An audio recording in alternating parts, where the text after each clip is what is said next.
Thanks very much, Larry. I'm going to ask Rob Gagne and John Glen to join Larry up front.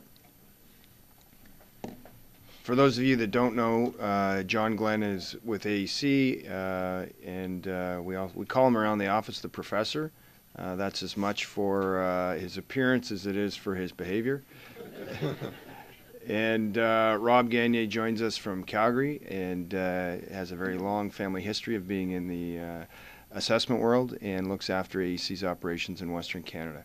I wanted to jump right in, Rob, relative to Larry's comments about appeal management and appeal strategies, and just share with the group your experiences in the last 12 to 24 months, what changes you've seen in Alberta in the system, and how we've been able to respond or not respond as a consultant, how we've seen the clients interact around Bill 23 and ACP. So if you could just jump right into that.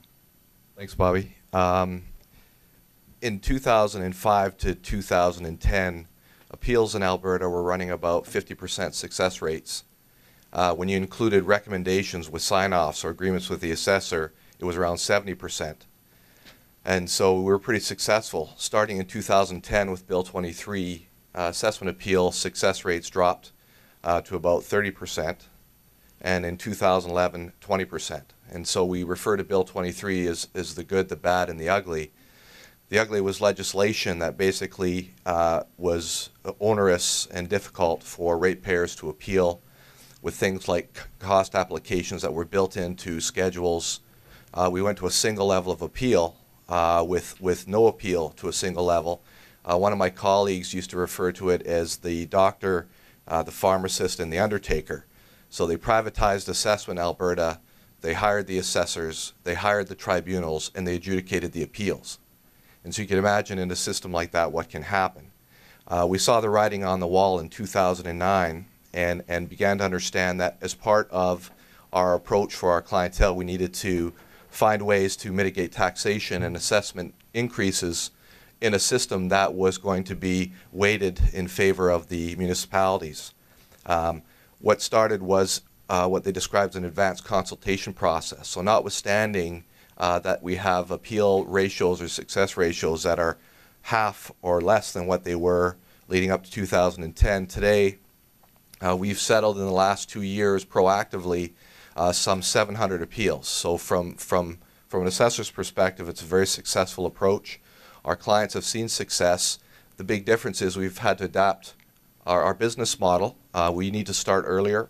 So what you really have to do is understand and start your valuation methodologies and approach at the time of the conclusion of the valuation timeline. So in Alberta, it's a July valuation date. It's on an annual roll. And so you start in July. The assessors will start in August timeframe with an authorization process, and by September, October, they are presenting values for which you will review and provide feedback. And in most cases, we are quite successful in determining and concluding a value that's to the satisfaction of our clients and our valuation analysis in advance of the formal roll. And so in the new Wild West, we like to fight, but we fight when we've agreed to disagree with the assessment authority. And Rob, just anecdotally, what would you forecast for 2012? And you can project an industry number or you can project an AEC number. What is going to be our appeal volume as a percentage of what it's been in the past in 2012, where it is an updated roll? Well, it'll be lower, bearing in mind that Calgary was running probably an 80% appeal rate. So 80% of the commercial base was under appeal for many years, and so that was not sustainable. I'd suggest our appeal volumes, in terms of filed appeals, will go down by 50%. But if you factor back in pre-negotiated or taking advantage of the advanced consultations, the activity levels are the same, but the actual filing of the appeals will go down probably around 50%.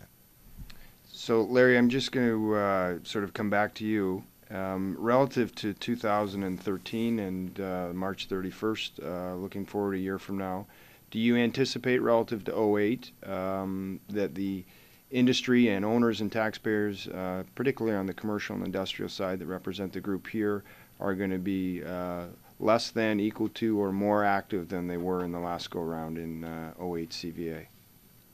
Well, I think we've learned a lot from that experience. 9 and 10, much of the resources of MPAC and the assessment review board we're devoted to dealing with residential property owner appeals. And that's now compressed our work effort in 11 and 12 to try to deal with this massive number of appeals. That isn't sustainable going forward. We need to adopt a model much like the one that you've worked out with the in Alberta as the basis for going forward. And I would say that indeed that's what I would like to see happen in Ontario. I'd like us to sit down before we finalize the role on December 11th, being able to you know, over the course of the summer and into the fall and early winter, that we would actually have an opportunity to do the pre-roll negotiation or discussions, so that we can reduce the number of appeals that are of genuine interest to both parties. Because we're going to make mistakes, and we do such a large job, we're going to make mistakes. So it's important we can get the information out as quickly as possible. If we can get the information about the valuation out quicker, the data that we use, our analysis out to you, then you can get back to us and identify the areas or gaps. And of course, nobody's losing face at that point. And I don't like, you know, from my perspective, I think I'm doing a good job if I'm being scorned by both the taxpayer and the municipality. But so I don't really have a problem that way. But it's a lot easier, I think, for everybody if we can discuss things earlier rather than later. John, you're known within our four walls as Mr. Big Box, and just a guy that thinks nothing, you know, his idea of a good time is reading an MRA textbook and doing modeling till the cows come home, and probably a bit of a lost art. Just curious on your reaction relative to dangers or opportunities on Larry's comments about changes for 2013 and approaches to value, where some of these more mass appraisal tools are going to be trying to put to more use, and what you think that will mean to the people in this room. Well, I can see this is a direction that mass appraisers are going to be going into. I think, though, just like the concept of pre-roll, there needs to be discussion about models before the valuations are put in, and not 2 years, 3 years later. For example, I'm going to be having a meeting next week about the 208 values with respect to certain properties in which a model was used.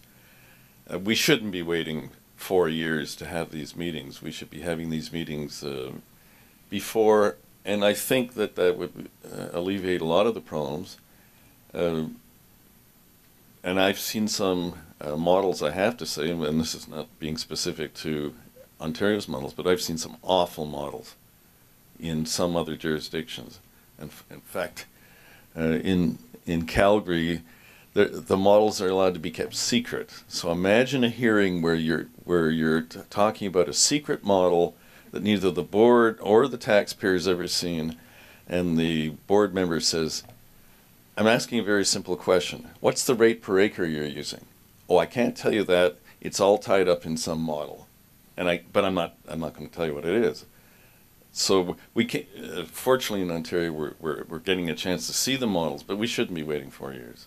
And I think Larry's assurance that we're probably going to be having some, quotes, pre-roll meetings, I think is a good way to start.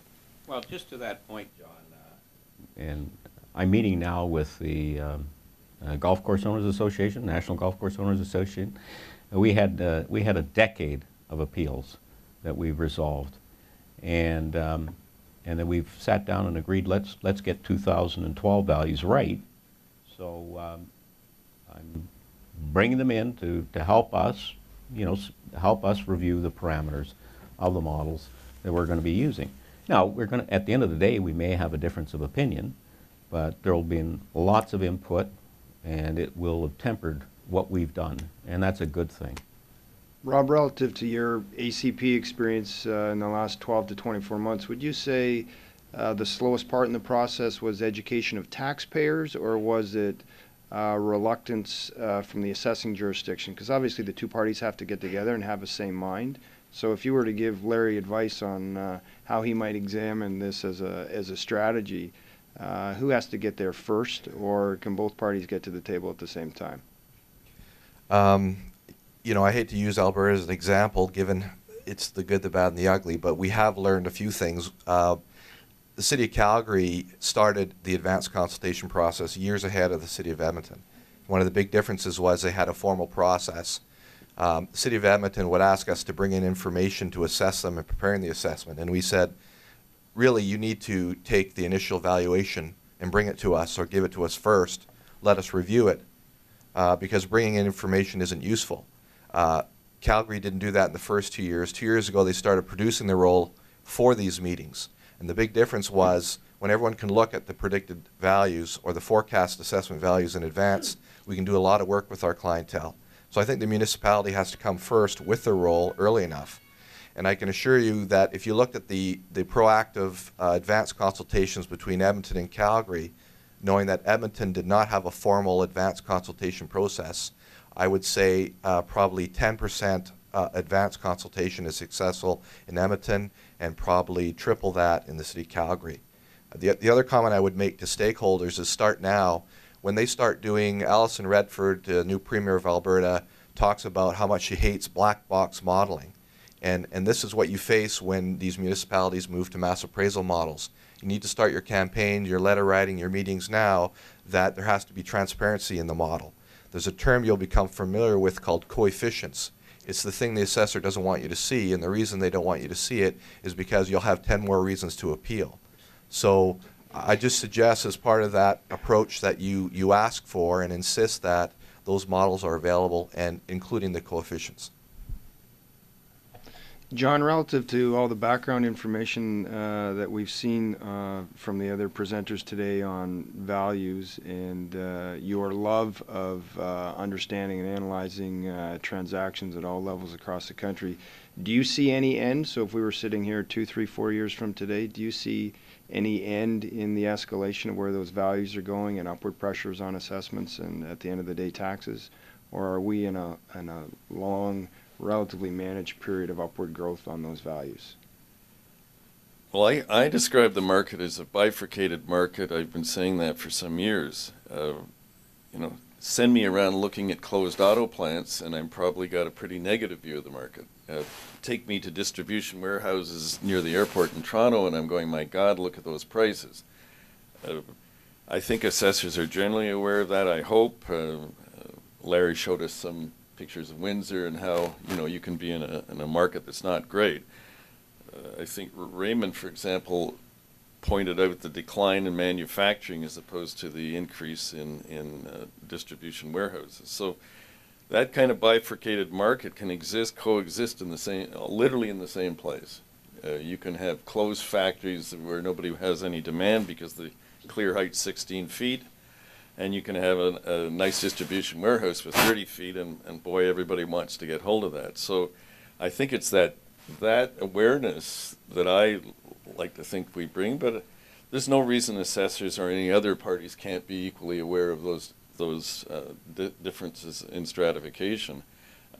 But the great danger, and I just saw a transaction in Vancouver Island. Anybody heard of Duncan, BC? Why would they have a 6 cap on a power center in Duncan, BC? Well, the reason is that RioCan could borrow the money at 3.5%. So, but that doesn't mean that all cap rates are at 6% across the country. So, it's, you know, we just need to have that awareness that the market does stratify. I'm going to give Larry the last word here before we sum up, but I'm going to share a question or comment that came through, and it's almost a plea to Larry. Please don't adapt Calgary's appeal process with a potentially biased city-appointed panel. This is from an owner of properties in both Ontario and Alberta. So I'm going to sort of re-paraphrase that or pose a question to you. Relative to appeal proceedings where stuff is getting resolved and going to hearings, I'm just wondering if you might comment on a little bit on the expert and advocate and how your staff have been adopting to that. And this is primarily focused at stuff that would be outside of the case management program, and if there are problems and opportunities for future refinement in terms of how MPAC officials and the taxpayer proceed at hearings. Well, I think it's important that we have to make the municipality aware of our role. We have to make the taxpayer aware of our role. And it's part of the, I think, this strategy development that we've been working on and how to communicate that effectively. And basically, it's, oops, I guess I'm pressing on my mic here. But I guess what it really is that we need to be able to make it clear that we have one role, and that is to make certain that the value is accurate, and it's accurate for the collective taxpayer and for the individual as well. And that's really the beginning and end of it. Municipality, because they do pay our bills, they view us sometimes, and inappropriately so, as the that we are effectively, or they are effectively our customer. Well, they're not. We're jointly involved in a bigger process, which is called property taxation, and really you're involved in it, and you've got a bigger stake in it than any of us. And we have to understand that and make sure that the individual assessor understands that. And when you talk about giving expert opinion and giving their opinion, I always say to them, it's not MPAC value you're defending, it's your opinion. Your opinion, and you owe your duty to that member that's sitting on the review board. You have a duty to give them the best advice and information that you know about that property, and at the end of the day, let them make that decision, and we live with that decision. So that's the direction. Are we there? Are we there? The municipality doesn't understand that. We know that there are a segment of the municipality where they've got that message. They're now beginning to understand it. We have to continue to communicate it. And we also have to make certain that our staff are aware of that important role that they play. It's their opinion. At the end of the day, it's an individual that reviews the value. I can't. There's almost 5 million properties out there.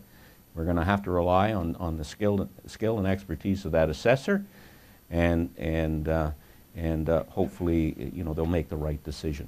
But it'll be their decision. Going to open the floor to any questions before we wrap. If there's anybody that has a question for Larry, John, or Rob. Okay, I want just sort of, Charles, you got your hand up? I did. Larry, you kind of ever so quickly just went past the point that we made a major commitment to training. Could you give us a couple of minutes of what major commitment to training in MPAC is? Well, first of all, is we've set up a training group within the corporation that's beginning to be adequately funded. We are working with the International Property Tax Institute, the IMA, to bring about courses and correspondence and seminars and so on. We're also looking at how we support the assessor in their professional training in terms of making it a requirement for their work. We want to move from a period that I think was a legacy of government, where we didn't make credentials or certification a requirement for employment.